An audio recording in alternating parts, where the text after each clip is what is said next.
Voilà, alors je vais vous présenter la scie sauteuse. C'est une machine portative plutôt utile en pause. Elle a une puissance de 500 watts environ. Celle-là, elle a 580 watts, mais la moyenne c'est 500 watts. Ça, c'est un modèle électrique avec deux fiches. Après, on trouve aussi des sauteuses avec 3 fiches. On trouve des sauteuses avec accu.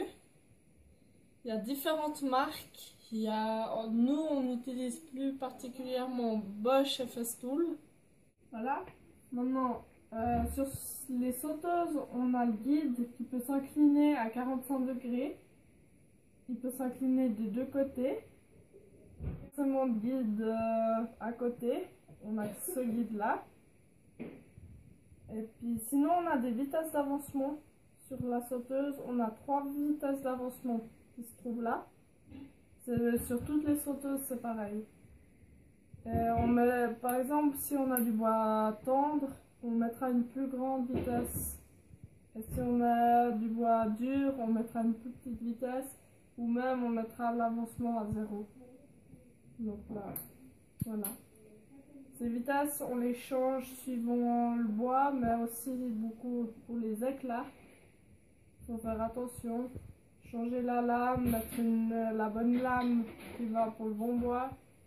Et mettre dans la bonne vitesse pour le bon bois aussi. Voilà, maintenant sur l'outillage, il n'y a pas beaucoup d'outillages différents. Enfin, il n'y a que des lames. Par contre, il y a pas mal de différences de lames. Il y a des lames à métaux, des lames avec des plus grandes dents, des lames des plus longues. Ouais, pour du bois dur. Alors là, j'ai trouvé différents types de lames.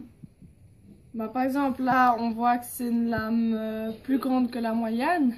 C'est si on a des travaux, couper un carrelet un peu plus large, ou des travaux où on a besoin d'une lame plus grande. On voit qu'elle a des grosses dents, qu'elle a un chemin aussi. Donc, voilà. Là, c'est exactement la même, mais sauf en plus petit. On les met à côté. On voit bien qu'elle est beaucoup plus petite. Après, on a une lame avec une plus petite denture. Si on les met à côté, comme ça, si on compare, on voit que l'espace entre les dents est beaucoup plus grand sur cette lame que sur celle-là. Et là, pour finir, on a une lame à métaux. Donc là, il n'y a pas de chemin. Et les lames, elles sont toutes petites et elles se suivent. Alors voilà, maintenant je vais vous montrer comment changer la lame. C'est très facile, c'est très vite fait. Et là, on a un schéma pour si jamais on se rappelle plus. Mais voilà, alors là, il faudra appuyer sur le bouton orange et dévisser 3 fois. 3 tours jusqu'à entendre un clic. Voilà. Après la lame, on va venir la tourner comme ça, comme ça. Et on va pouvoir la sortir. Maintenant, pour mettre une autre lame, c'est exactement la même chose dans le chemin inverse. On vient la glisser dans le petit trou qu'il y a là. On va la mettre comme ça. Et on vient la tourner comme ça. Jusqu'à entendre de nouveau ce petit clic. Voilà. Et on retire le bouton orange en haut. Voilà. Notre lame, elle est changée. Oui. Alors voilà, pour cette machine, les sécurités, normalement il devrait avoir un cache ici, là il y en a un, mais c'est une ancienne. Et sur les nouvelles, le cache il est rempli, il est en plastique transparent. On a un cache aussi dessous, qui laisse passer vraiment juste la lame. Maintenant, sur les anciennes, on l'a pas forcément. Sur les nouvelles, ce qu'on peut avoir aussi, c'est avoir une aspiration ici. Et puis on peut brancher un aspirateur. Voilà. Sinon les règles de sécurité, ben si on change la lame, on débranche la machine. Et quand on scie, on met toujours des pamires, des lunettes. Pour pas qu'il nous gêne ou pour pas que manque de bol, on le scie, on le mettra sur l'épaule.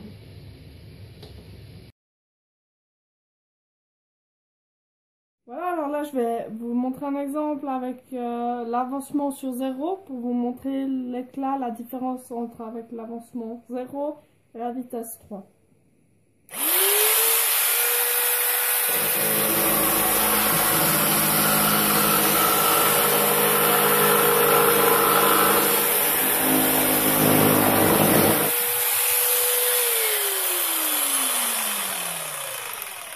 Et maintenant je vais vous montrer avec la vitesse.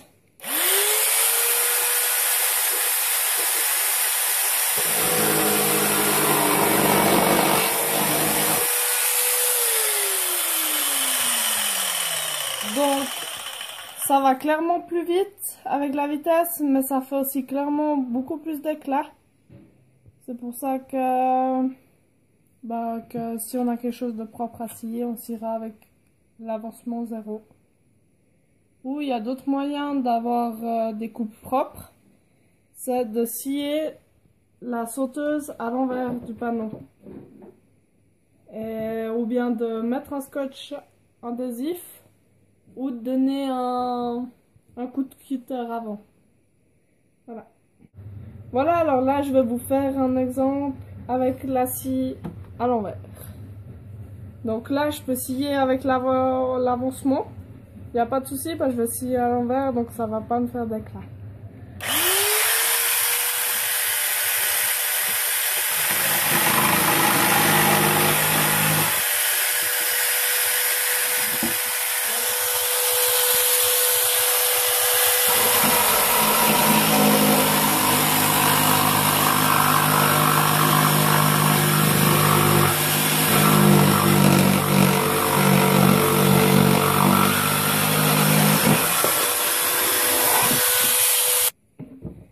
Voilà, on voit que la coupe elle est propre, qu'il n'y a pas d'éclat. Et maintenant on peut donner un coup de canne à poncer. Voilà.